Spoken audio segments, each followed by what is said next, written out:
Olá, ouvintes da rádio CDL-FM, está no ar mais um Conectamente. E hoje recebemos um empreendedor que construiu sua trajetória longe do glamour e muito perto da realidade do mercado. Cristiano Mendes começou a empreender ainda jovem, antes mesmo de ter um plano perfeito ou uma formação acadêmica definida. Aprendeu fazendo, errando, corrigindo e evoluindo no mundo real dos negócios. Fundador da Soft Mix Bebidas. Seja bem-vindo ao Conectamente, Cristiano. Muito obrigado. Estou muito feliz de estar aqui. E vamos aí, né, conversar um pouquinho sobre o empreendedorismo, né?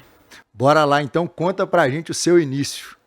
Cara, vou te falar, meu início sofrido, né? Vim de uma família não com um poder aquisitivo muito bom, né? Então eu sempre tive que trabalhar, correr atrás das minhas coisas. Infelizmente, né, ou felizmente, acabei não tendo privilégios, né? Então a correria foi grande para poder conseguir conquistar as coisas, conseguir abrir o primeiro negócio, né? Teve os percalços da vida, né? Que a gente que é empreendedor que começa assim do zero, igual você falou aí, né?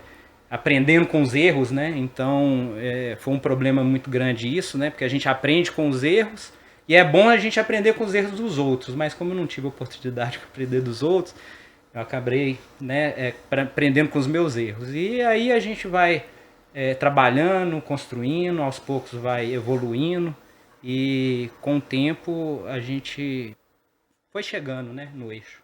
Ô, Cristiano, uma frase que eu ouvi esses dias é que faturamento é o ego. Quando que você aprendeu que o faturamento poderia ser diferente da lucratividade? Cara, faturamento é o que a gente almeja, né? A gente sempre está querendo o faturar, tá sempre crescendo, evoluindo no faturamento. Eu gosto de falar que quando a gente começa, né? Sempre com aquele faturamento mais baixo, aquele faturamento pequeno.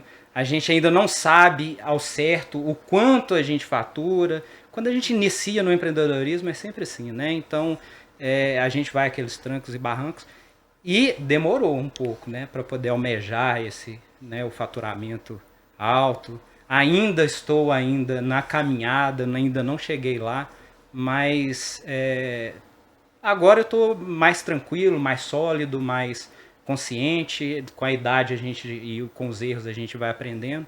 E eu acho que hoje o faturamento manda muito, mas a lucratividade é essencial, né? Você está muito certo, cara. Tem muitas empresas que, inclusive, quando elas crescem muito o seu faturamento, é onde elas quebram. Exatamente. Porque, principalmente, a gente que é do varejo, o custo do estoque é um custo altíssimo. Às vezes, a alavancagem, se tiver um descaso da compra com a venda, isso pode gerar um endividamento, né? Então, a sua resposta é fundamental. E tem muitos empreendedores que estão escutando corretamente. Presta atenção nesse ponto. Você falou um pouco da questão dos erros, né? E o empreendedor é isso mesmo, né? A gente é muito corajoso, a gente vai amadurecendo, como você falou, com o tempo, vai tomando porrada. Queria saber qual foi o maior erro da sua trajetória.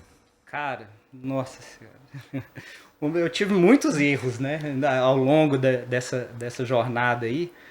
Ah, cara, mas eu vou te falar, o maior erro para mim que eu acho é você não saber o tanto que você ganha, o tanto que a sua empresa realmente fatura, para você conseguir fazer as suas projeções com mais solidez, né? Você não ter, você correr menos riscos às vezes, né? Obviamente que todo empresário corre sempre muito risco, tem que sempre estar arriscando para poder, mas quanto mais você consegue prever, né, as coisas, o seu risco, mais acertos você tem. E nesse período, né, longo da minha caminhada, eu errei muito nisso, entendeu? Então automaticamente, igual você falou, eu já quebrei umas 3 vezes, tive que recomeçar umas 3 vezes.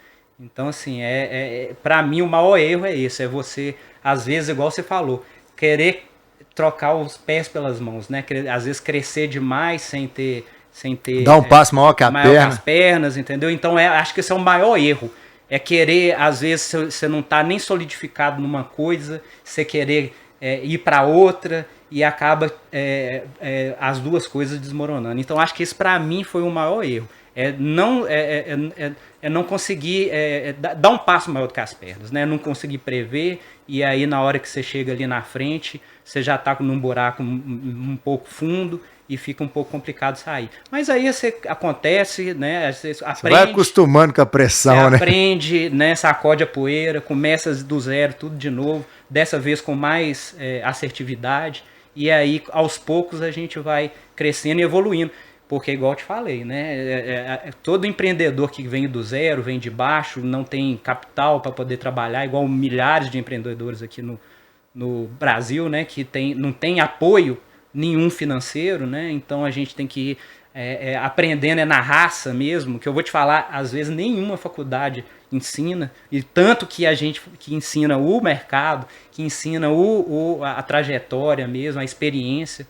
Então, é isso que move a gente a sacudir a poeira, começar um pouquinho mais à frente de quando você começou a primeira vez. E hoje, espero eu, graças a Deus, já estou bem maduro, bem consciente, então as coisas fluem com mais tranquilidade. Né? Ô, Cristiano, eu sei que o seu mercado, esse mercado de bebidas, é um mercado muito competitivo, né? Às vezes, em um dia que você não consegue atingir o seu objetivo, você compromete a sua meta do mês inteiro.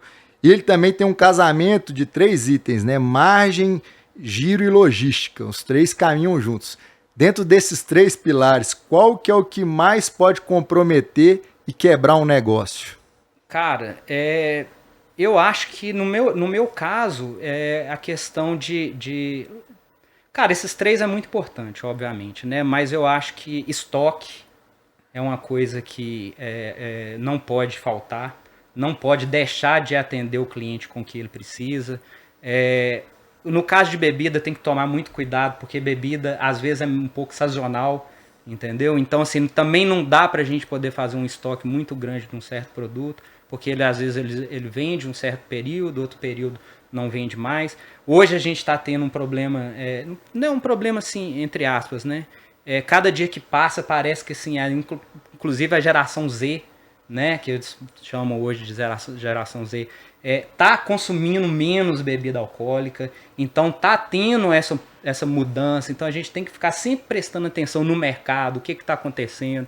Hoje está vindo forte aí as bebidas premium, desalcoolizadas, né, não são sem álcool, elas são desalcoolizadas. O que é desalcoolizado? São as bebidas que são realmente feitas com o álcool e vem uma máquina e faz o processo de retirada desse álcool. Então a bebida continua exatamente do jeito que ela é, com zero álcool. E também bebidas que estão, né, vindo com um percentual de álcool menor, um percentual de calorias menor, né, menos glúten. Então isso aí a gente vai acompanhando isso no mercado. O estoque, igual eu te falei, desses 3 pilares que você falou, para mim é o mais importante. Você ter o produto para atender o cliente na hora que ele precisa. Então isso é muito importante, tá? E questão de logística, porque você precisa sempre de estar entregando no just in time, no tempo certo que o cliente precisa do produto, porque eu trabalho muito com bares e restaurantes, né? Então eles precisam do produto para poder trabalhar, então eu tenho que entregar rápido. O Cristiano, você foi no ponto, né? Eu acho que o estoque às vezes é um custo que não é tido com muito cuidado pelo empreendedor, né? Porque você falou um ponto, ao mesmo tempo que você tem que ter aquele estoque para atender o seu consumidor e causar o maior impacto no resultado dele, você não pode ter um estoque excessivo, porque isso é um custo que pode onerar muito a sua operação. Mas dentro dessa ideia do empreendedor, uma das coisas que você vem falando aí muito e que eu queria uma explicação é que você tem que falar muitos nãos, né? Nãos para as oportunidades, para as pessoas. Como que é isso? Cara, eu vou te falar que essa é a parte mais difícil que tem, tá? Porque é difícil demais você falar não, né? A gente sempre quer estar sempre falando sim, a gente sempre está querendo atender a tudo e a todos, né? E foi uma das coisas que eu aprendi também ao longo do tempo da minha jornada, a saber falar não e falar de uma forma que seja mais tranquila para quem está recebendo esse não. Né? Obviamente a gente sofre, né, em falar não, a gente queria estar atendendo todo mundo, falando sim para todo mundo, mas realmente faz parte, né, do empreendedorismo e do aprendizado ao longo do tempo, é você saber a hora de falar não, para quem falar não e como falar esse não, né? Mas a gente tem esses, né, percalços. Né? Eu vi uma matéria falando que Belo Horizonte, Minas Gerais, eles são estrategicamente para esse mercado de bebidas, uma cidade, um estado fundamental. Eu já vi que tem aquela frase, né, já que em Minas não tem mar, eu vou pro bar. Não sei se é isso mesmo, mas por que que Minas Gerais, Belo Horizonte são tão importantes para o seu segmento? Cara, Minas Gerais e principalmente Belo Horizonte, né? Você falou tudo, né? O pessoal aqui é muito botequeiro, né?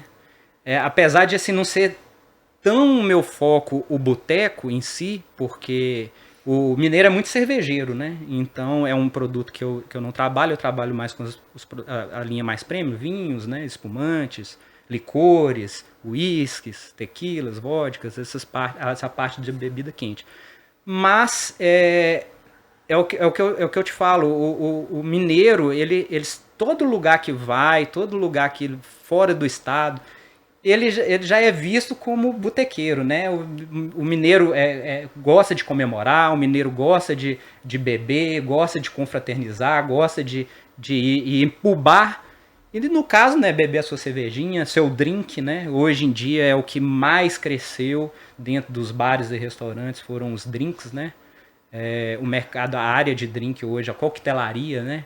Aqui em Belo Horizonte está bem difundida. A gente tem referências, restaurantes e bares, referências hoje na coquetelaria que fazem coquetéis diferenciados, que estão aparecendo, né, a nível nacional. Então é bem interessante esse mercado aqui para esse tipo de empresa igual a minha. A gente falou já de algumas dificuldades, né? A gente falou de custo de estoque, busca pela lucratividade. Eu queria saber de outros pontos. O Brasil tem aquele famoso custo Brasil, né? Que são coisas ligadas à informalidade, à alta taxa de impostos. A gente tem até próximo aí, em maio, o Dia Livre de Impostos, que é um projeto da CDL aqui que busca conscientizar a população sobre a alta carga tributária do nosso país e a falta de retorno desse recurso. A gente também tem um obstáculo agora, eu viajei para a NRF e vi como que o nosso real está desvalorizado, né? Então o custo do dólar para uma operação como a sua também é um problema. Queria saber qual desses três aí, informalidade, custo tributário ou alta do dólar, qual te impacta mais no seu segmento? Cara, dos três, todos impactam um pouquinho, né? Porque basicamente 90 a 95% dos produtos que eu trabalho são dolarizados. Né? Então, automaticamente o dólar subindo impacta no valores dos meus produtos. Mas com certeza a tributação é a pior delas. Né? Essa aí machuca, essa aí dói. Acho que a tributação tem que, né, existir realmente. Eu acho que, inclusive, até por causa de bebida alcoólica, eu acho que tem que ser um pouco realmente maior, mas não o Tanto, né? tanto que hoje cobra. Então, isso é o que mais impacta, com Esse certeza. é o custo mais absurdo que a gente tem, né? Porque, igual eu falei no início, além de ser muito alto, a gente não vê o retorno desse recurso, né? Eu falo, a gente é bitributado. A gente tem que pagar a escola particular, a gente tem que morar num lugar que tem segurança, a gente tem que ter um plano de saúde, a gente paga muito e tem muito pouco do retorno desse investimento. E o que para a gente que empreende é um problema também para os consumidores, né? Porque eles têm um gasto maior com outros pontos, sendo que poderiam consumir os nossos produtos. Agora falando da parte de oportunidade, a gente vê uma parte de evolução tecnológica, os canais online muito fortes, mas ao mesmo tempo a gente vê a força dos pontos de venda que buscam experiência do cliente, que geram essa conexão e o vínculo emocional. Onde você enxerga as maiores oportunidades do seu segmento? Não, com certeza, igual você falou aí, essa parte a parte online, né? Até para o segmento de bebidas tem crescido bastante. É um negócio que eu estou atualmente me estruturando para poder investir no mercado online. Eu acho que hoje em dia, cada dia que passa mais, as pessoas estão adquirindo os produtos pela internet, né? Hoje hoje tá muito complicado, às vezes você achar não tem mais aquelas adegas premium igual existiam antigamente, né? Hoje, praticamente, ou você compra bebida no supermercado, ou então hoje a outra opção é a internet, né? Então, é um mercado que dá para escalar, né? A gente não fica preso somente na própria região, atendendo somente, consegue hoje, com a logística que existe, né, no Brasil inteiro, você atender outros estados, né, com as bebidas. Então é um mercado que eu acho que é muito promissor, está crescendo bastante e é um dos pontos que eu estou investindo bastante. Queria que você falasse um pouco da estratégia da Soft Mix.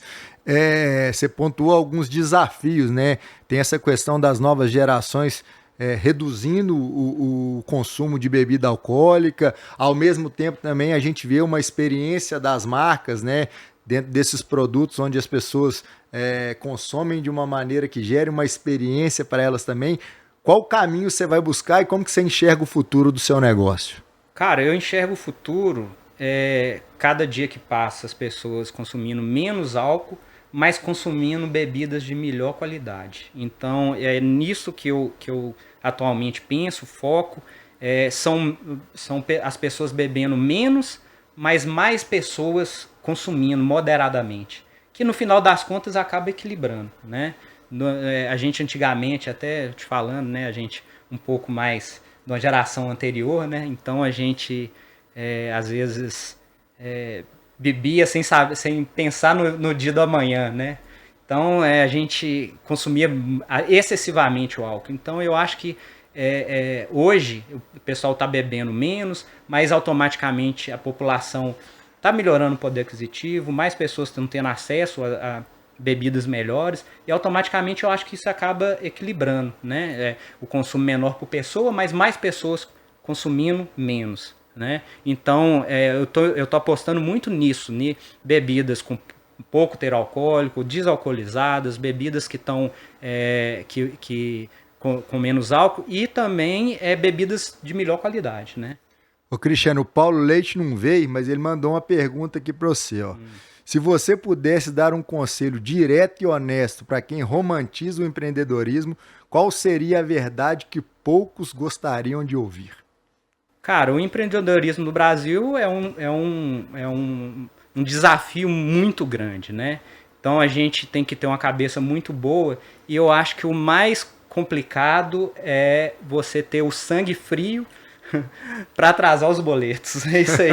Esse aí é a dificuldade do empreendedor, é que você não sabe se no final do mês você vai estar fechando no azul ou no vermelho. Então, para mim, quem quer empreender tem que ter estômago para poder aguentar pressão, aguentar esse tipo de situação. Para mim, esse é o maior desafiador. Se você tem estômago, se você consegue viver sob pressão, vem empreender que vai ser bom.